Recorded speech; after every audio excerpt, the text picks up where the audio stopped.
So what Bill Mayer's saying is, if you want to protest about something, guys, if you want to pick a cause, pick a proper cause, which is the apartheid against women, and primarily what he's actually saying here is women against women within Sharia society or Islamic society, basically. Yeah.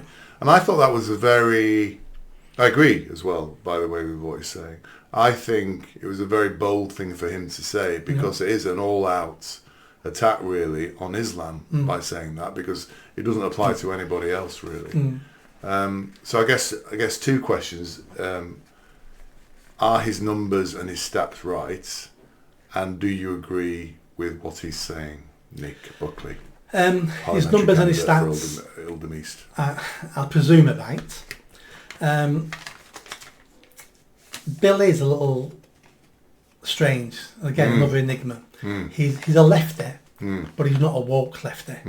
He's what you would have called 30 years ago, left wing, pink and fluffy, but he doesn't buy into any of this woke nonsense at all, and never does, and shouts about it all the time. And the far left hate him in America. They see him as a sellout. He's certainly anti the tranny stuff, isn't he? The tranny sports stuff and all that.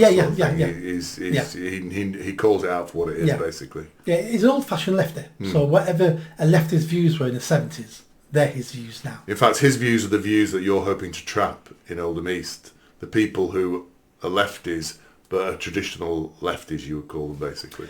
No, different lefties. The lefties I'm looking for in Oldham East are the working class lefties, which is all about fair days work for fair days pay. He's a lefty, as in pink and fluffy. All right. As in lots of things, but not what I'm aiming for in Oldham East. People like him wouldn't vote for me. Right. Because we disagree on so many stuff. Although he would agree with a lot of the things. He would agree with half the stuff, but just the other stuff he wouldn't vote for me because of those things. He has a really good point. The point I watched the clip, and the point I felt he was trying to make was saying to the left in America, there's so many issues in the world. Why are you only concentrating on these little stupid issues when nearly 1 billion women across the world, according to you, are having their rights violated? That's a cause you should be fighting. But the far left will not touch Islam. The far left will not touch Islam because they see them as an ally. Because the far left communists want to use Islam to bring down the West. So then they can build the communist utopia. So they're using Islam as a disruption force. We see that with Free Palestine. Why do you think we have socialist worker marching on Free Palestine and all those? Because they want the Islamists to help pull down society so they can rebuild it.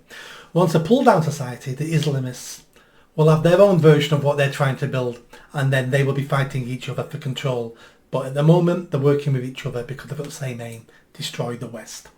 I disagree with him only on one point, and that's because he made his point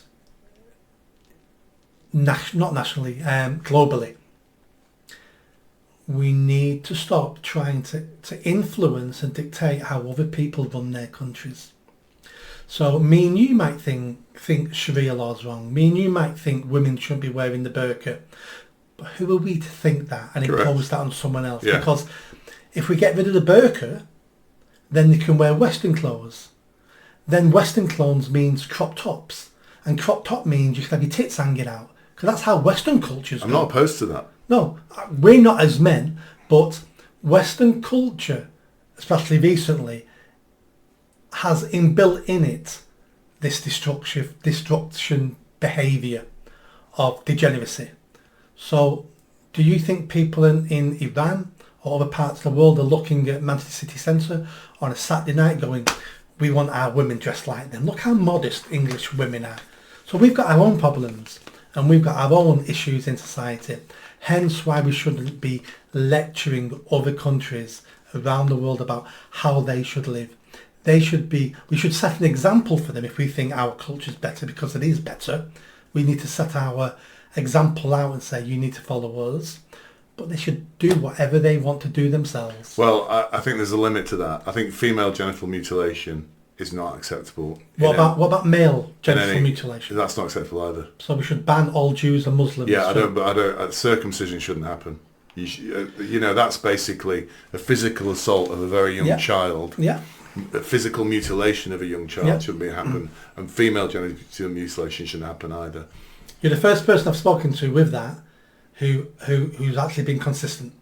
Yeah, well, yeah. Everyone else goes, oh no, not male, no, I don't want to upset the Islam and the Jew. Oh no. No, I totally disagree with circumcision. Yeah, and I agree. Yeah, it's whatever it is. It's child abuse. Child abuse. It's mutilation of a child. Yeah. In this country now, you'll be arrested and prosecuted if you clip a dog's tail. Yes, but you can cut a little boy's penis. Yeah. And often they are damaged. Yeah. And it's just horrific. Yeah. It's barbaric. It comes from thousands of years ago. We're not that people now. Yeah. We don't sacrifice children in volcanoes anymore. No. We should stop doing that. I agree. And the one thing I'll probably have a harder argument with you with is about women being married off as children. Because I know we've had this argument before, and your argument is also what age is acceptable, because it varies around the world. But there must be a limit at some point, as there is in abortion. So I think there are certain practices like FGM, circumcision, marrying young children to adult men. Yeah. We should ban this in our country. Yeah, and also the killing of 500 people in Iran because of the hijab issue. What I'm saying is those are things that aren't a matter of culture. Those are things that, in my moral view, are wrong, basically. Yeah, but it's all culture. It's someone else's culture. It is culture, but and culture's fine. Different cultures are fine. Of course they're fine, but not if they're performing abuses on human beings, which is some of those things I regard to be. Every culture performs abuses on people. We lock people up for the rest of their lives. That's abuse. Yes. So we all do it. Yeah. So every culture, and I disagree with all those things happening. Yeah. Of course I do. Yeah. I just don't think we are in a position to well, how do we enforce it? We can morally tell them we don't like that. Yeah. And then what? Do we go to war over it? No, but I think what Bill Mayer is saying here is, if you're going to protest, guys, about a foreign country, protest about this in a foreign country. And that was a point well made. Yes, I think that's... Why do you ignore those things, which are horrendous, but yet you only pick on these things, which may be equally horrendous? Yeah. Why aren't you looking for everything that's horrendous? Yes, yeah. Although, there is also a famous clip, isn't there, when Bob Geldof was doing Band-Aid. No. And he was, get your bloody money in and all that sort of stuff. And then somebody rang in and said, Bob, what are you doing? You're doing this for these people in Africa. We have children starving in this country. And he said, and it was a very powerful thing, he said, listen, I'm doing this because I believe in this and it's something I want to support. If you want to support children in this country, go ahead and do it. I'm not stopping you. Yeah. And I think that's fine. But there is an argument there as well, isn't it? They've chosen to focus on this issue because they believe it to be whatever they believe it to be. So their answer could be, well, I could focus on that, but I've decided to focus on this. So Bob Geldof's a very interesting character. Do you know how much money of Live Aid went to people in Ethiopia? I should imagine very little. It's virtually zero. Really? All got stolen by the tribes and the warlords and stuff like that. Live Aid did no good in Ethiopia over the hundreds of millions it raised. It did a lot of good for Bob Geldof. Got him a knighthood, I think. Bob Geldof, and got him international fame, and he's lived off that ever since.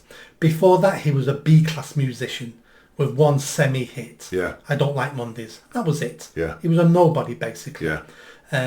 But he was the king of virtue signalling, and the reason why he picked Ethiopia is because it was on the news at the time of a famine. Yeah.